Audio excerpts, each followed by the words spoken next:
In this video, I'll show you how to transfer money from Payoneer to PayPal and what methods actually work.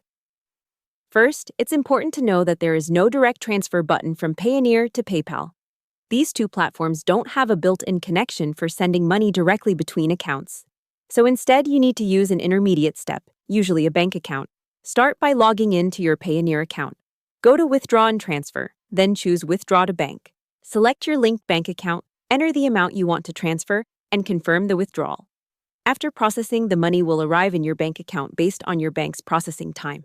Next, once the money is in your bank, open PayPal and log in. Go to Wallet, then click Link a bank account if your bank isn't connected yet. After linking the bank, you can move funds by using PayPal's Add Money option or by using that bank account as your funding source for payments. So the typical workflow is Payoneer to bank account to PayPal rather than a direct transfer between the two platforms.